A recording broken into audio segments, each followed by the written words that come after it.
This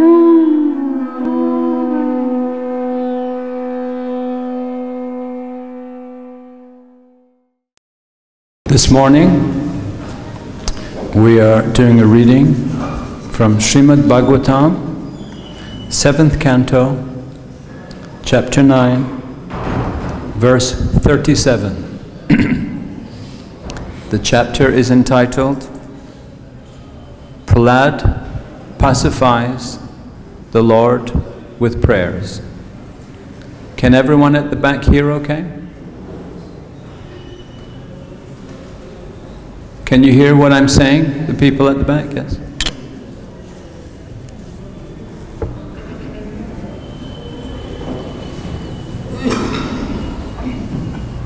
Tasmai bhavan haya shiras tanuvam hi vibrat.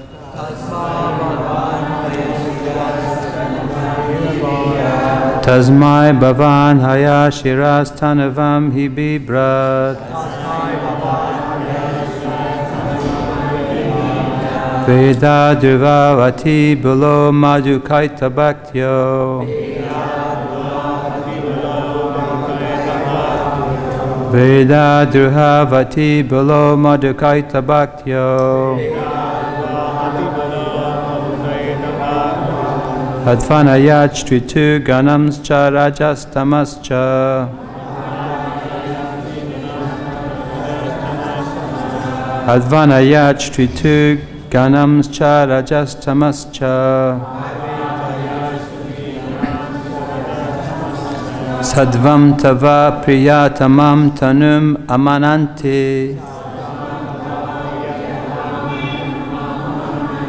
Sadvam tava priyatamam tanum amunante.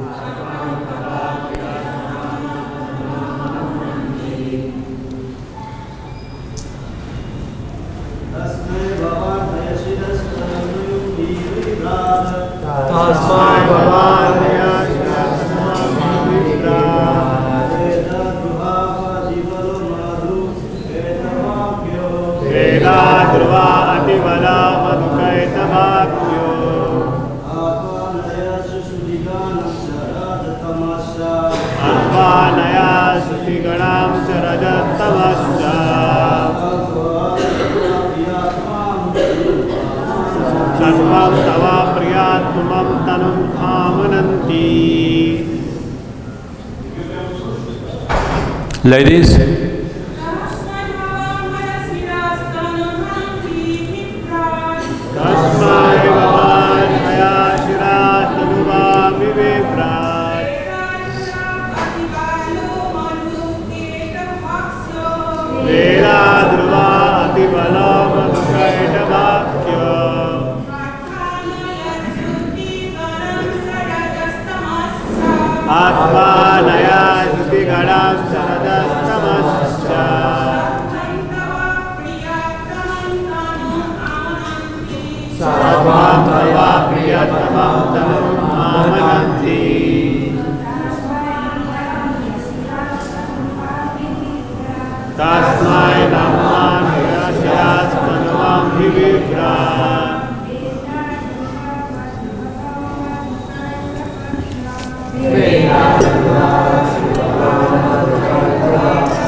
Tasmai unto Lord Brahma, Bhavan, your lordship, Haya Shriyaha, having the head and neck of a horse, Tanuvam,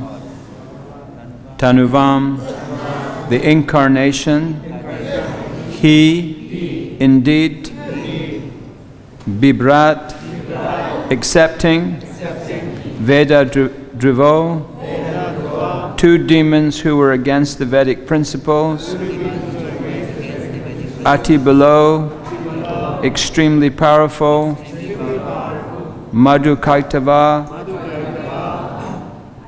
known as Madhu and Kaitava, Hatva, killing, Ananyat, delivered, Shruti Ganam, all the different Vedas, Sama, Yajur, Rik, and Atharva, Sama, Yajur, Rik, and Atharva, Cha, and Rajaha, Tamaha, Cha, by representing the modes of passion and ignorance, Sattvam, pure transcendental goodness, Tavi, your, Priyatamam, most dear, Tanum, form, as Hayagriva, Atmananante, they honor. Translation by His Divine Grace, A.C. Bhaktivedanta Swami, Srila Prabhupada Ki. My dear Lord, when you appeared as Hayagriva with the head of a horse, you killed 2 demons known as Madhu and Kaitava, who were full of the modes of passion and ignorance. Then you delivered the Vedic knowledge to Lord Brahma. For this reason, all the great saints accept your forms as transcendental, untinged by material qualities. Purport by Srila Prabhupada. The Supreme Personality of Godhead, in His transcendental form, is always ready to give protection to His devotees. As mentioned herein, the Lord, in the form of Hayagriva, killed 2 demons named Madhu and Kaitava when they attacked Lord Brahma. Modern demons think that there is no life in the beginning of creation. But from Srimad Bhagavatam, we understand that the first living creatures created by the Supreme Personality of Godhead was Lord Brahma, who is full of Vedic understanding. Unfortunately, those entrusted with distributing Vedic knowledge, such as the devotees engaged in spreading Krishna consciousness, may sometimes be attacked by demons, but they must rest assured that demoniac attacks will not be able to harm them, for the Lord is always prepared to give them protection. The Vedas provide the knowledge by which we can understand the Supreme Personality of Godhead. Vedaischa savayar aham eva vedyaha. The devotees of the Lord are always ready to spread knowledge by which one may understand the Lord through Krishna consciousness. But the demons, being unable to understand the Supreme Lord, are full of ignorance and passion. Thus the Lord, whose form is transcendental, is always ready to kill the demons. By culturing the mode of goodness, one can understand the position of the transcendental Lord and how the Lord is always prepared to move all obstacles on the path of understanding Him. In summary, whenever the Lord incarnates, He appears in His original transcendental form. As the Lord says in Bhagavad-Gita, chapter 4, verse 7, Yada yada hi dharmasya, glanir bhavati bharata, abhuchanayam adharmasya, tadamyaham srijamyaham. Whenever and wherever there is a decline in religious practice, O descendant of Bharat, and a predominant rise of irreligion, at that time I descend myself. It is simply foolish to think of the Lord as being originally impersonal, but accepting a material body when He appears as a personal incarnation. Whenever the Lord appears, He appears in His original transcendental form, which is spiritual and blissful. But unintelligent man, such as Mayavadis, cannot understand the transcendental form of the Lord, and therefore the Lord chastises them by saying, Avajananti man mudha manusim tamim ashritaha. Fools deride me when I descend in the human form. Whenever the Lord appears, whether as a fish, a tortoise, a hog, or any other form, one should understand that he maintains his transcendental position and that his only business, as stated here, is hatva, to kill the demons. The Lord appears in order to protect the devotees and kill the demons. Panitranaya sadhanam vinasaya chaduskritim. Since the demons are always ready to oppose Vedic civilization, they are sure to be killed by the transcendental form of the Lord. Nama Om Vishnupadaya Krishna Pastaya Bhutale Srimate Bhakti Vedanta Swami Iti Namane Namaste Saraswati Deve Gauravani Pracharane Nirvasesa Sunyavadi Paskacha Desatarane Jaya Shri Krishna Chaitanya Prabhu Nityananda Shri Advaita Shri Gadadhar Shivas Adi Gaur Bhakta Brinda Hare Krishna Krishna Krishna Hare Hare Hare Ram Rama Rama Hare Hare.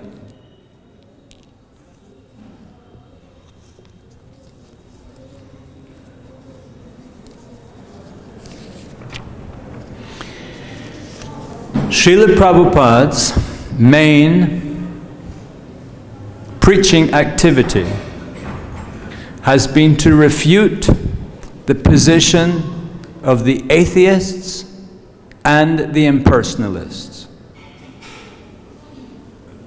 In this purport,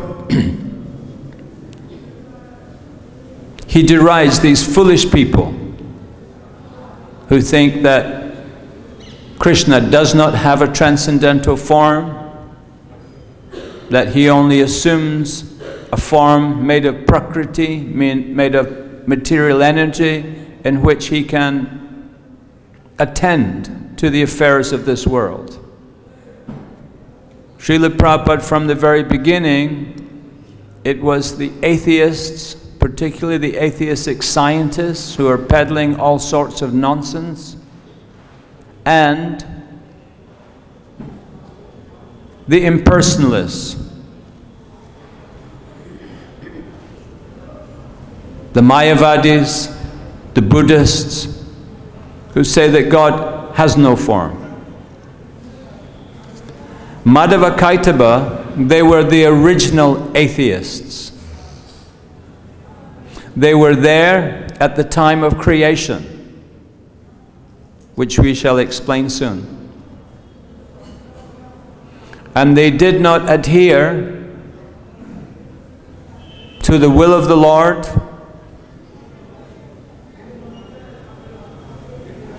to the objects of the Lord. In fact, they fought. They thought they were superior. They fought and they were killed. They stole the Vedas from Brahma.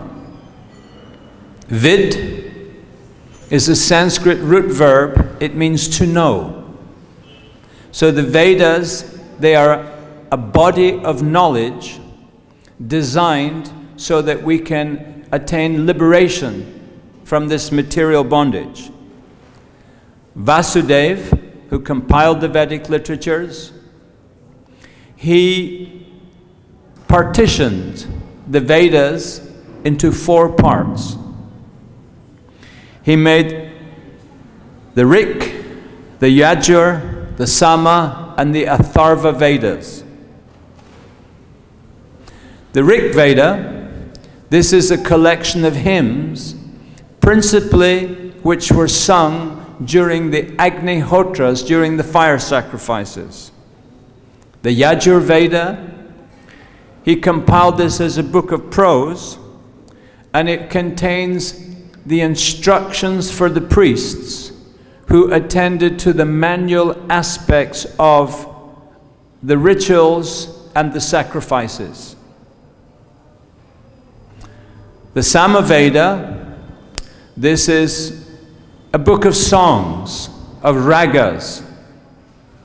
And these songs were principally sung during the Soma sacrifices. And the Atharva Veda has mantras, incantations, some say spells, which promoted longevity, restored harmony, and attended to diseases that developed in people's bodies and people's minds. The entire Ayurvedic Shastra is derived from the Atharva Veda. So, from the original body of knowledge compiled by Lord Brahma, the sages then composed samhitas, which were collections of pertaining to various topics, collections of knowledge, of verses pertaining to different individual topics. From the samhitas, brahmanas were composed. These have prayers also dealing with practical aspects of sacrifices, and herein were the stories and the epics which are passed along traditionally. The Aranyakas were appendices. An appendix is something at the end of a text which adds information to the text. So the Aranyakas, these were appendices to the Brahmanyas. They added material at the end of the text, and they had powerful mantras, powerful mystical mantras. Mostly this was for the vanaprasthas and people living in seclusion in the forests, because these mantras were very powerful, and to prevent their misuse, prevent anyone from being injured, generally they were not practiced or recited in the townships. So in Srimad Bhagavatam, when we read of the stages, they gathered in Ramasharanya, they gathered in the mountains, and it wasn't in the middle of town, it wasn't in the town square that they conducted their business. So these were very, very powerful mystical mantras. The Upanishads are appendices, explanations of the Brahmanyas. It's difficult to separate the Upanishads and the Brahmanyas because they're very, very similar, and again they're dealing with detailed subject matter. But there are 13 principal Upanishads. There are 108 lesser Upanishads, and it is said that there are over 1,000 Upanishads.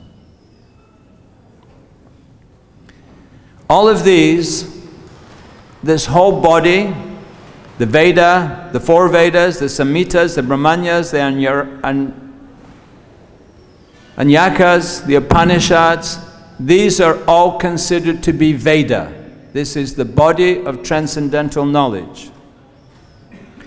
The Agni Puran, chapter 271, says that there is over 100,000, 100,000 mantras contained within the Vedas and the ancillary literatures. The Puranas, they're also known as the Veda Samhitas. They're also derived from the Vedic knowledge. Various commentaries have been made on the Puranas, on the Upanishads, on Vedanta Sutra. Various commentaries have been made. The Sampradayas give a particular understanding. We are followers of Jiva Goswami. We're followers of Lord Chaitanya.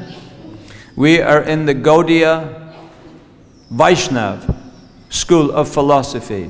We have a particular understanding. People in other Sampradayas here in Vrindavan, they have a different understanding. They worship a little differently. If we go to South India, the Ramanuj Sampradaya, the Madhva Sampradaya, very prominent, they also have particular modes of worship. We have particular details in which we do things, which we have in common with the people in Vrindavan, with the Sampradayas in South India, is that all of us worship Krishna. All of us worship Vishnu.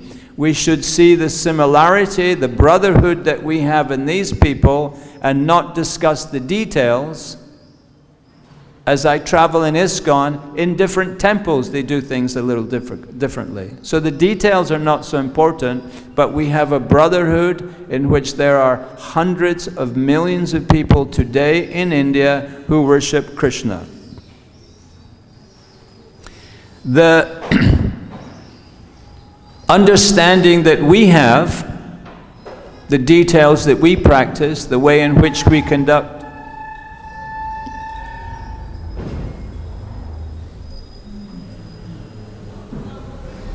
Shri Krishna Balaram Ki Jai. The way that we conduct our understandings are taken from the teachings of Jiva Goswami. Baladev Vidyabhusana was very erudite and very prolific. He composed a number of Vaishnava literatures. He's most famous for his commentary on Vedanta Sutra. So Srila Prabhupada in the Bhagavad-Gita, which was the first book which Srila Prabhupada published, the first which was published by Macmillan Company, who publish religious and academic texts in the USA. On the first page, Prabhupada dedicates his Bhagavad Gita to Baladev Vidyabhusana, who presented so nicely Govinda Bhasya commentary on Vedanta philosophy. So Srila Prabhupada, his first contribution, he had printed in English, of course, in India, but his first text to be recognized, to be published, immediately Prabhupada is dedicating to Baladev Vidyabhusana in recognition for the contribution that he made to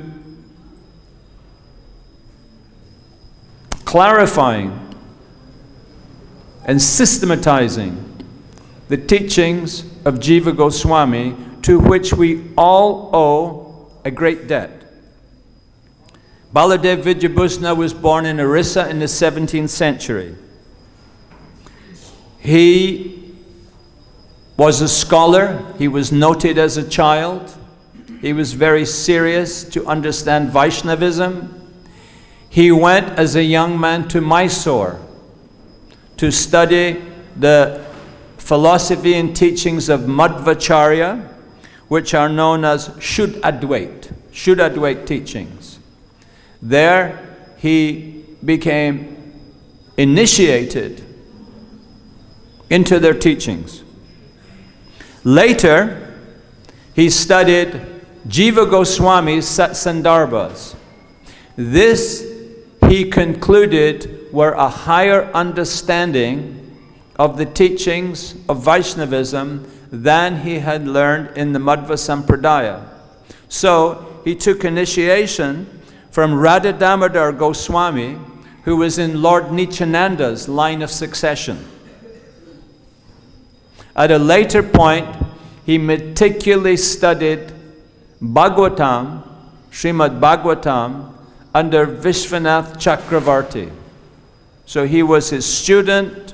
He stayed there for some time, meticulously understanding how the conclusion, the verses of the Bhagavatam support the conclusions of Jiva Goswami, of the entire Gaudiya understanding, Gaudiya Vaishnava understanding of the Bhagavad, of the sacred scriptures.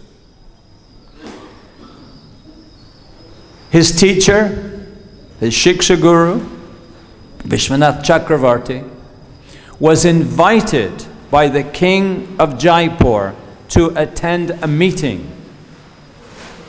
The king of Jaipur was in a state of confusion.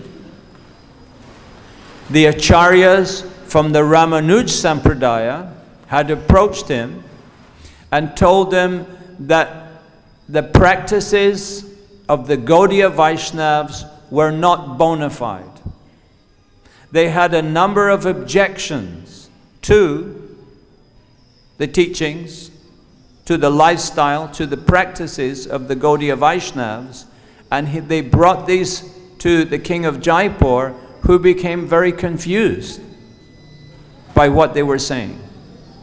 So he invited Vishwanath Chakravarti to come to attend a meeting to answer to their objections and to clarify the situation.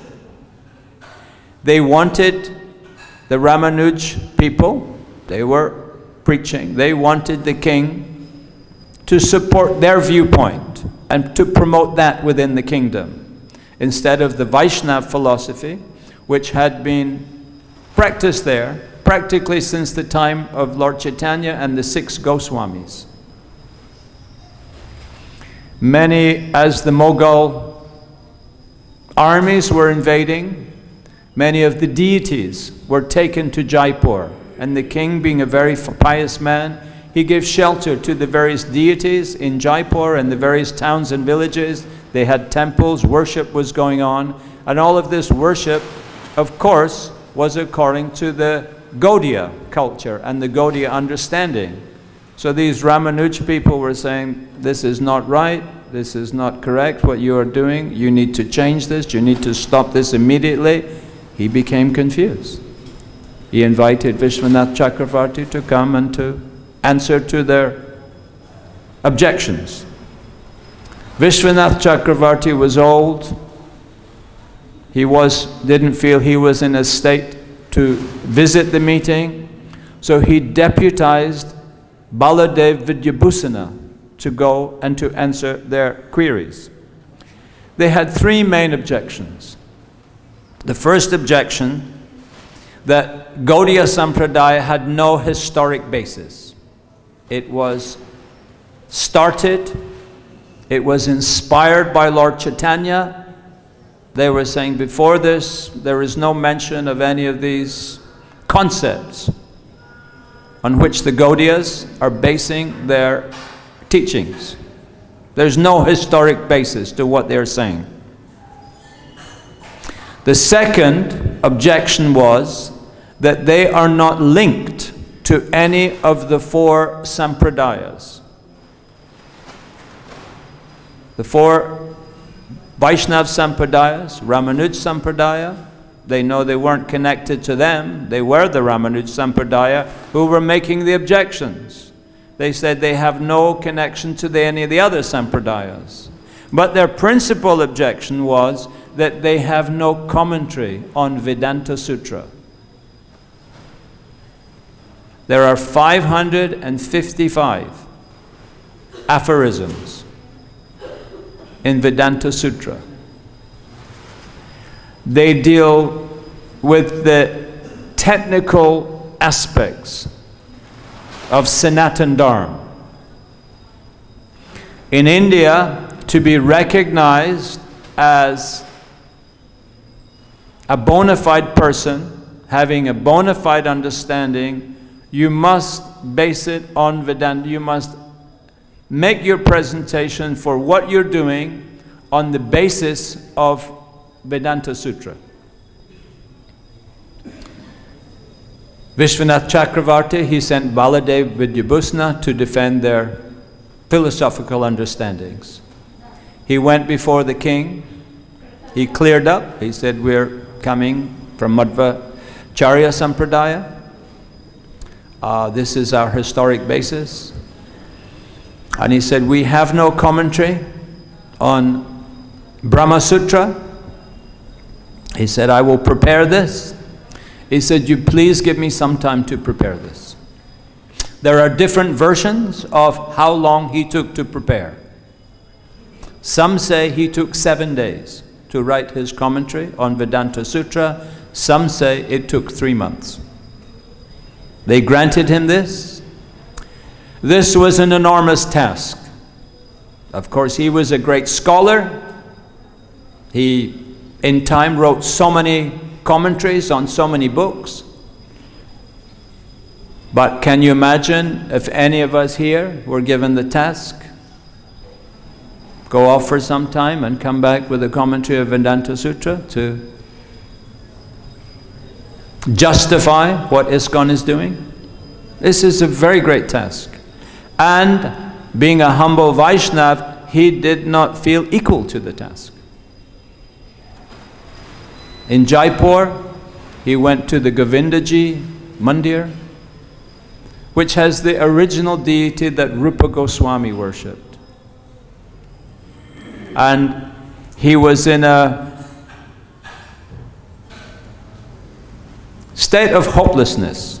How can I do this? This is a huge task. So much rests upon it. The worship of the deities, the entire Krishna conscious movement at the time, and what was to come, was resting on his deliverance of this commentary.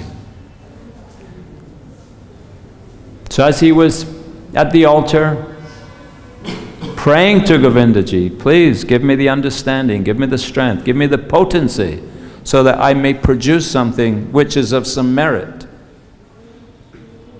And as he was thinking like this, the garland fell from the deity to the deity's feet. The pujaris who was in attendance, he saw this, he saw him, he thought, this is his garland. He put it on his chest, placed it on his chest. And Baladev felt that this was a sign from Krishna himself that he should go ahead, that he should produce this commentary. It's a very successful commentary. It pacified the king. It silenced those who were criticizing the Gaudiya understanding.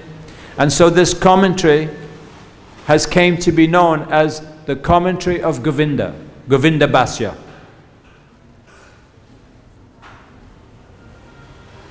So from the Vedas of Lord Brahma to the Acharyas, right down to Srila Prabhupada, it has come to us today. We have this body of knowledge now. We have access to this body of knowledge. We have an immense debt of gratitude to the previous Acharyas, to Srila Prabhupada, who took this all over the world, every town and village, to the stalwarts like Baladev Vidyabhusana, who defended exactly what we're doing and how we're doing it, to Lord Chaitanya, who revealed that there's different rasas. He introduced this Gopi ras. Lord Chaitanya introduced this. We have an immense depth of gratitude for the knowledge which we have today. None of this knowledge would exist had Madhu and Kaitaba succeeded in stealing the knowledge from Lord Brahma. Right in the beginning, they tried to usurp this. They tried to steal this knowledge. Nothing would be here today had they been successful. In the Mahabharata, in the Shanti Parva, chapter 348, the narrative of Madhu and Kaitava is revealed. It's narrated there.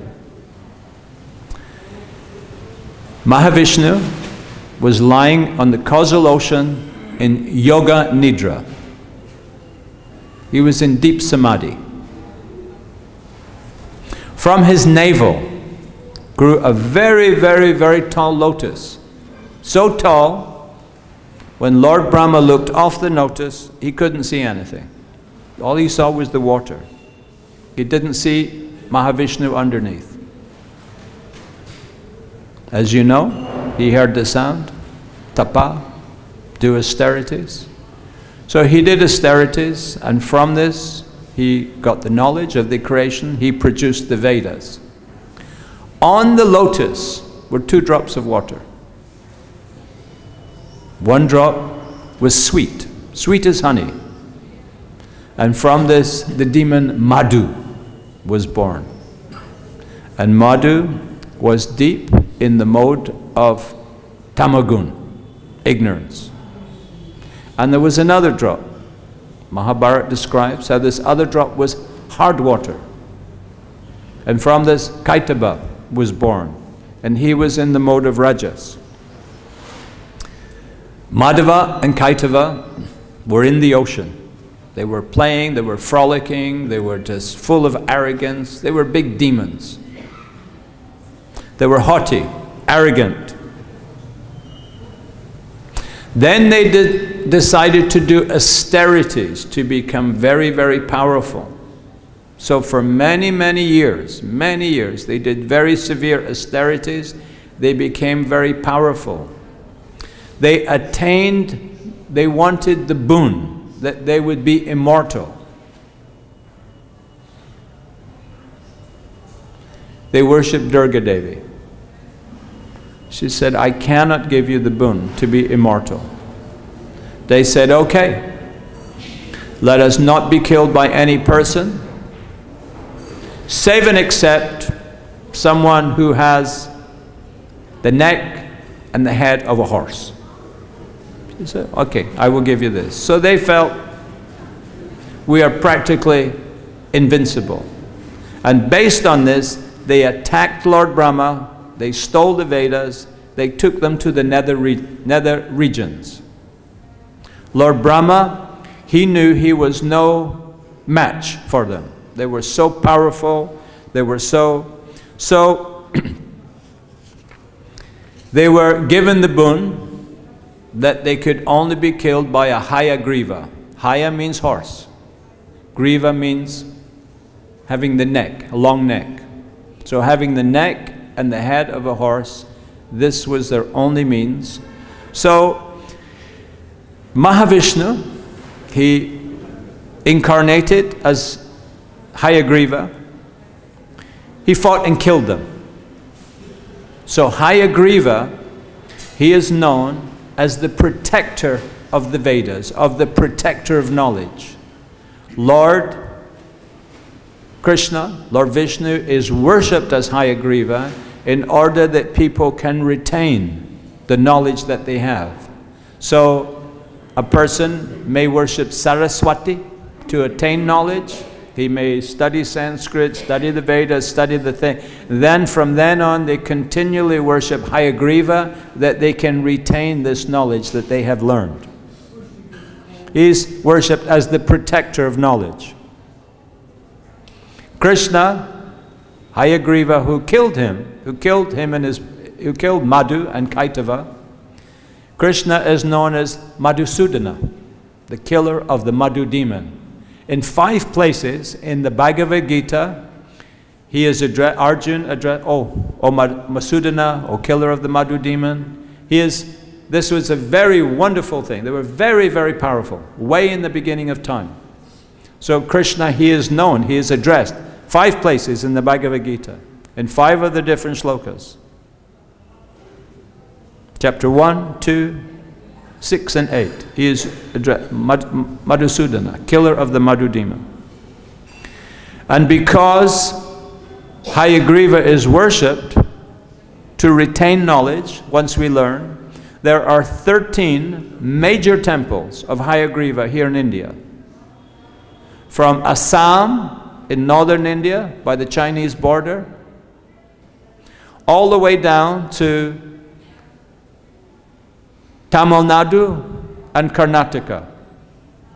One of the mutts in Udupi, the patron deity is Hayagriva.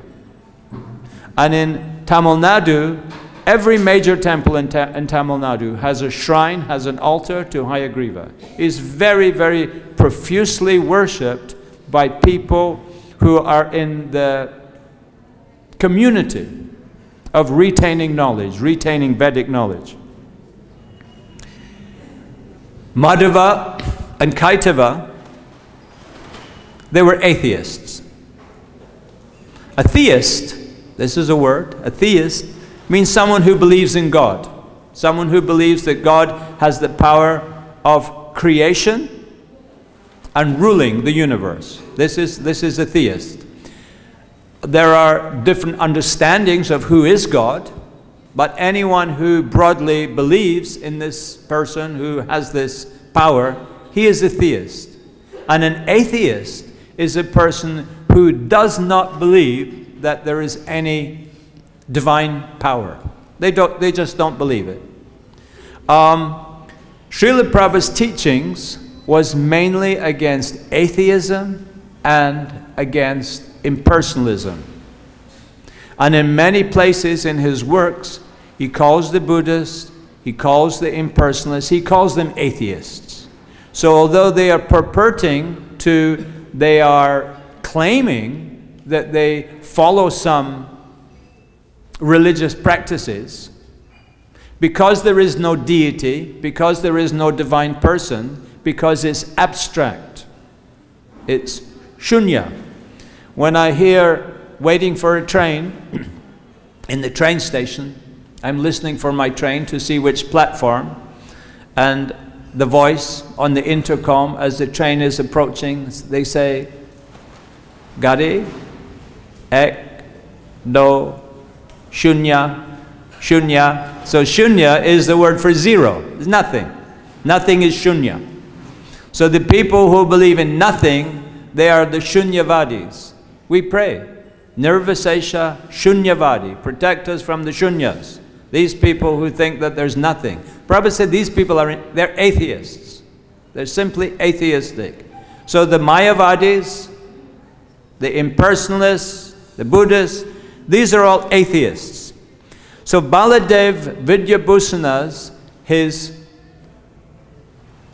revelations in his Vedanta Sutra are very, very important, because these are what convinces us that we should be theists, that we should believe in God, particularly that we should believe in Vaishnavism. The Brahma Sutras, Vedanta Sutra, is composed in 4 sections, 4 chapters. The first deal with what is Brahma, what is this transcendental person.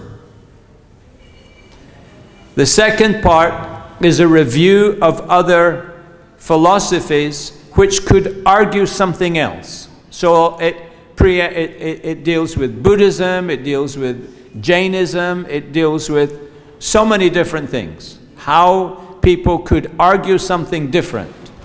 The second part deals with arguments against the transcendental position of Brahma. The first and second chapter is what Baladev Vidyabhusana characterized as Sambandha. Sambandha on the process of Krishna consciousness. The third chapter, third section, is the means to spiritual knowledge. How do we obtain spiritual knowledge? In the Brahma Sutra, this is the largest section. There's 186 verses, 186 aphorisms in this section. There are 555 in the whole of Vedanta Sutra, so an entire third of the work is the third chapter, which deals with the means to spiritual knowledge. It's sadhana, resulting in Krishna Prem. This is the abhideya, this is the means by which, and the fourth section is the benefits of spiritual knowledge, which of course is moksha, and this is the prayojana, this is the final destination of the devotees. There are various commentaries to Vedanta Sutra. In the older Sanskrit works, which they refer to different commentaries by different people, they mention over 20 different commentaries. Most of these commentaries are lost to us today, or we're not aware of those commentaries today. But today we have 9 different commentaries of Vedanta Sutra. All of the Sampradayas, Shankaracharya has a commentary, Ballabhacharya, there's 9 different commentaries in existence today. We, of course, follow the school of thought from Jiva Goswami, characterized and systematized by Baladev. And this is what Srila Prabhupada is teaching us, which is why he dedicated his Bhagavad-Gita to Baladev Vidyabhusana. One time, I was on a train. I always travel in India on buses and trains. I never take a taxi. I never fly. I want to meet the common person. I have my beads, I have my tilak. Anyone who wants to discuss, I will discuss with them. I was on the train, third-class sleeper, sitting on the bench, chanting on my mala. The gentleman opposite, he asked me some question about Krishna consciousness. I simply replied to his question. He asked another question. I replied to him. The person sitting opposite, he asked a question, and I was preaching to these people, explaining the principles of Krishna consciousness. Then I noticed that someone had sat beside me. You know, in India people sit on the tiniest space. He was just perched on the edge. I thought I was at the edge of the bench, but suddenly I just know someone is there. So this man, he's a small man, he had a beard, and he was an older man, about 60.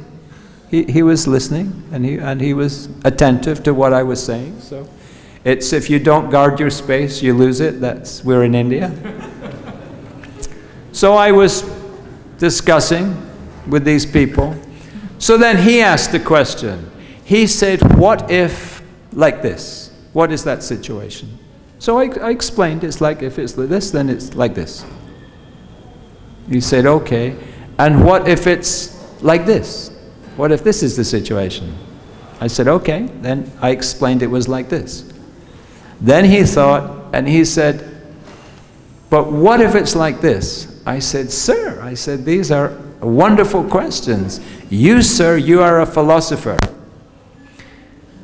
He said, actually, I'm a professor of philosophy at Delhi University. He said, and you, sir, you are the follower of Jiva Goswami. So he knew all the philosophies. He teaches them. This is his job. So he was asking specific questions to see what was my answer, because there are innumerable possibilities of how I would answer. But within Sanatan Dharma, there are 9 commentaries of Vedanta Sutra, and they have particular understandings. So in order to identify who I was, him being a professor of philosophy, he asked a specific question. He asked 2 questions, just to see which of the commentaries I adhered to. Was I in a line? Was I making it up? Was I just fancy myself as I read a few books on yoga, or was I actually in a spiritual discipline? I said, sir, I said, these are very good questions. You, sir, you are a philosopher. He said, yes. I am the professor of philosophy, Delhi University. He said, and you, sir, because I had honor, I said, sir. Ji, and you, Ji. He said, you are the follower of Jiva Goswami. So we have a particular understanding based on the teachings of Jiva Goswami, based on the descriptions given by Baladev Vidyabhusana. The very first sutra of Vedanta Sutra is, of course, Atato Brahma Jignasa. Now, therefore, Brahman inquiry. Now you should inquire about Brahman. Many different people have a different understanding. What is this now? Now you have studied the Vedas. Now you are twice born. Now you are born in this family. Baladev Vidyabhusana, as Prabhupada explains, now you have this human form of life. You should inquire what is the nature of God. The second sutra is Janmadasya Yataha. He from whom everything is coming. You should inquire about Brahma, he from whom everything emanates. This is there's whole chapters, whole volumes written on this sutra. The third one is Shastra Yonidvat. that Brahman, God, is known through the revealed scriptures. They are Arapusheya, they are the word of God, they are the vibration of God, they are God's word. Only they can reveal God. You cannot understand except through the revealed scriptures, except through study, through a teacher. We have parampara, and so on and so on. The fourth sutra is Tatu Samanyavat, which is that Vishnu is Brahman. And this is established by the Vedas and by all revealed scriptures. This is the conclusion of all the revealed scriptures. Number 5 says that Krishna himself, Hari, Sri Hari himself, he has the prerogative to reveal himself. That you cannot understand God, you cannot approach God by dry speculation. It cannot be achieved only through the mercy of God, which is attained by sadhana and so on.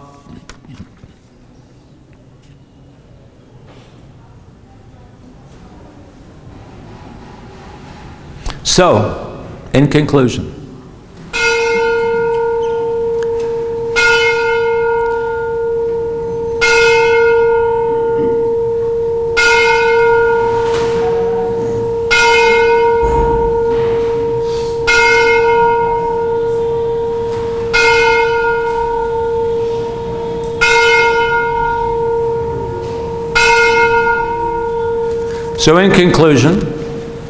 the impersonalists are also atheists. This is why Lord Chaitanya himself forbids us to cultivate any understanding of what the impersonalists are saying.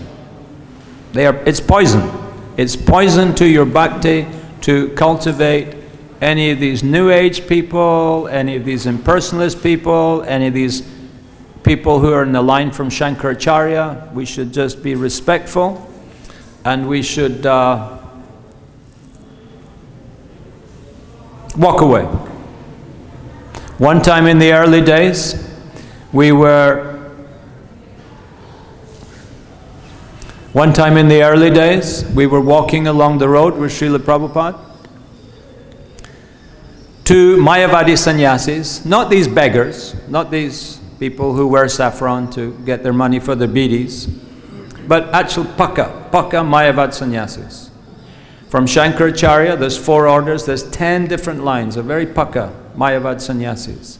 And one gentleman, he had a small house at the end of the few miles down the road toward Chatikar, and a small ashram where they could live for 3 days. And they don't touch fire, they don't wear sawn, they live very, very strictly.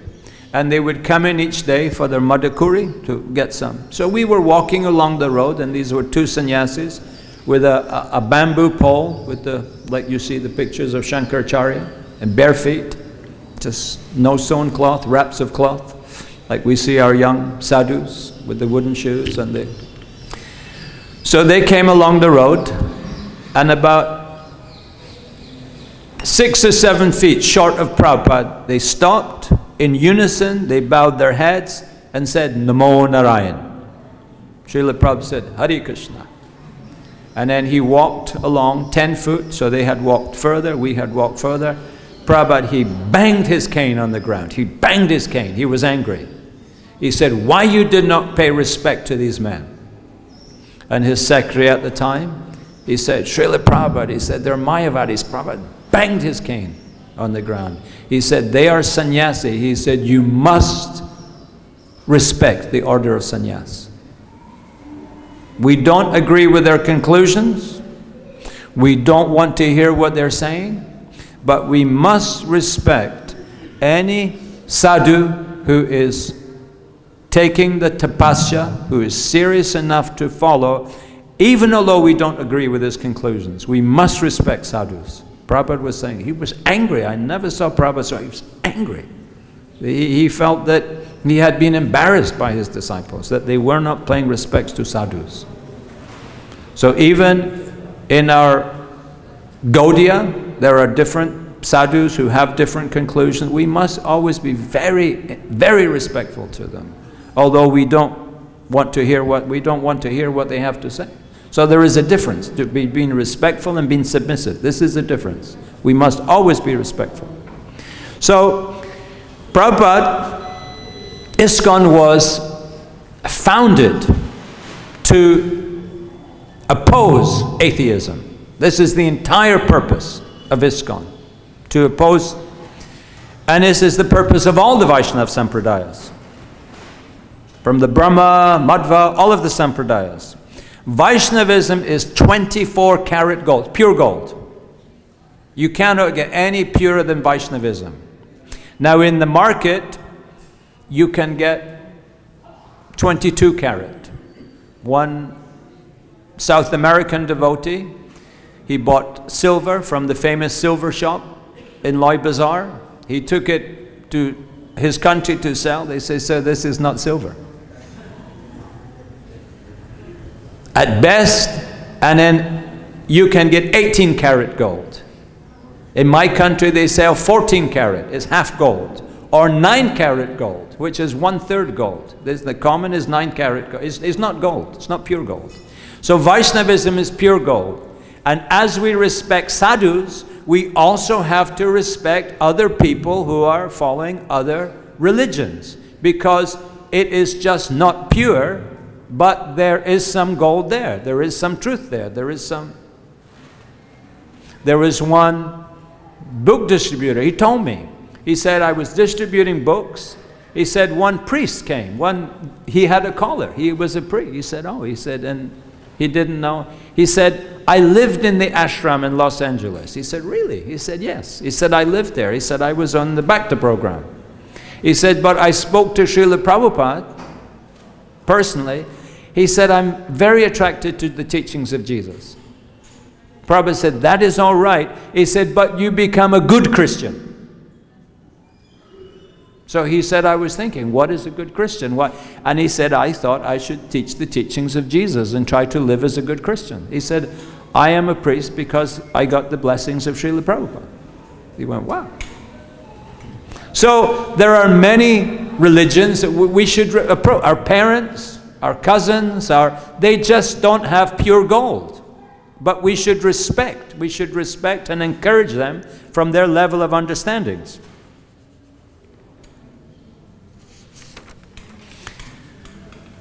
So Srila Prabhupada, primarily, he was, to combat atheism, he was distributing books, writing books, distributing books.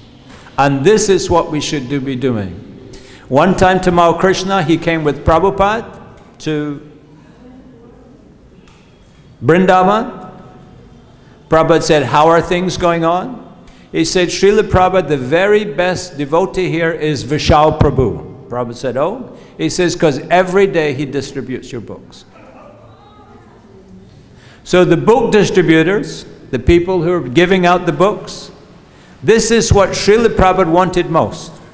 And in December we have this book marathon all over the world. Gopal Krishna Maharaj, he distributed over 250,000 Bhagavad-Gitas one Christmas marathon. It's just absolutely amazing. And Mahamantra, he got an order a couple of years ago from the minister for UP for 100,000 Bhagavad-Gitas to give to all the colleges, to give to the students, to give to the... So this book distribution is the main tool. How many people here became interested in Krishna consciousness because they read a book? Can you raise your hand? Did anyone here get a book? This is how important getting books are. This is how important this is, to give books to people. There's 3 main canons, 3 main canonical texts. Canon means the books which speak the truth. They are considered for Sanatana Dharma. They're considered to be the Upanishads, the Vedanta Sutras, and the Bhagavad-Gita. So it's important that we read Bhagavad-Gita. It's important that we communicate with people on the basis of Bhagavad Gita wherever we are. Prabhupada said we should dress like a Vaishnav or like an aristocratic gentleman. So when we're out and about, dhoti, tilak, with our beads, we should communicate to anyone who could, on the basis of Bhagavad Gita. On the basis of Bhagavad Gita, on the basis of the teachings of our Sampradaya, this is how we should go with everyone we meet. They should consider us a very nice person who, and for you people here who don't have the Bhagavad Gita, we have just celebrated Gita Jayanti.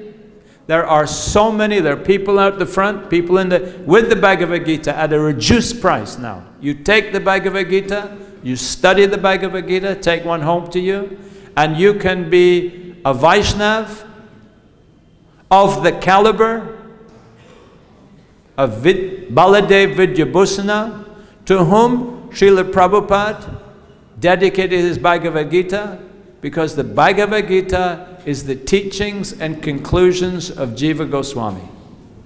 I've gone a little bit over time. I'm sorry, the prasadam will all be finished now. Hare Krishna. Prabhuji, I think, should I finish? Now it's time for prasadam. If you see me out and about, I usually wear a funny hat, then you can ask me some questions. I'll take one question. Prabhuji.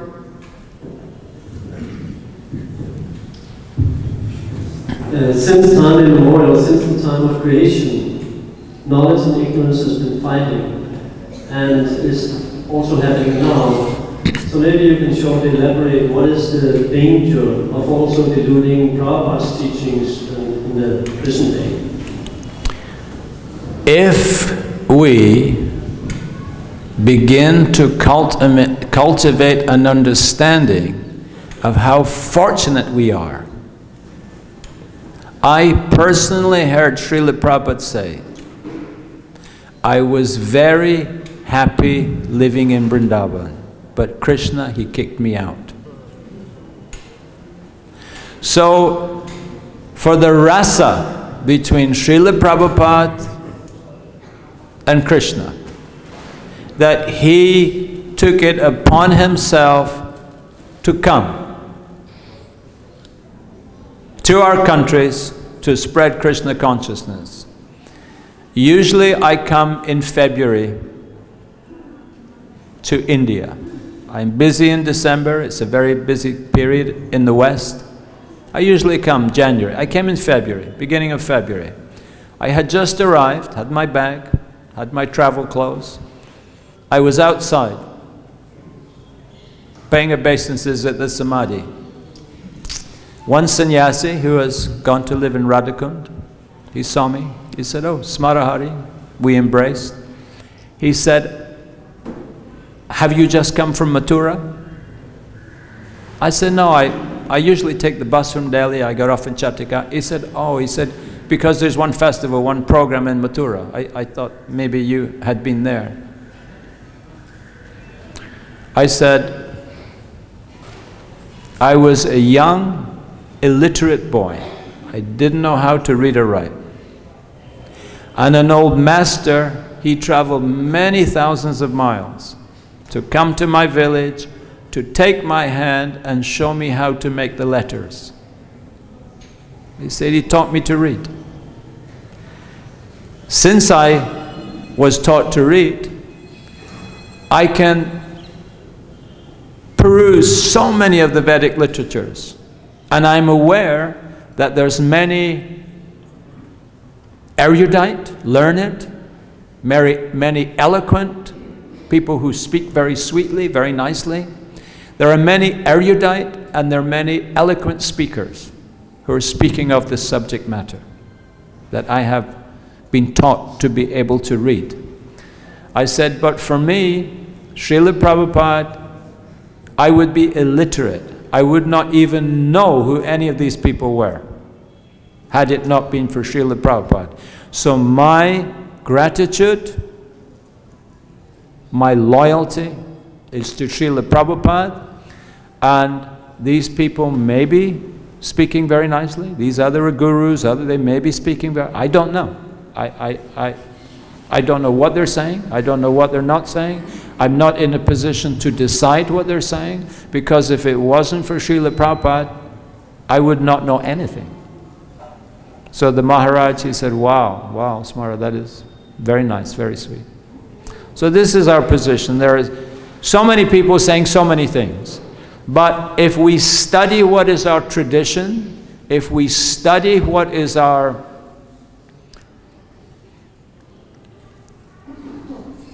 treasure that we have, there is no need for, this is 4 times I have seen a letter that Srila Prabhupada personally wrote to devotees. 4 times, 4 letters I've seen.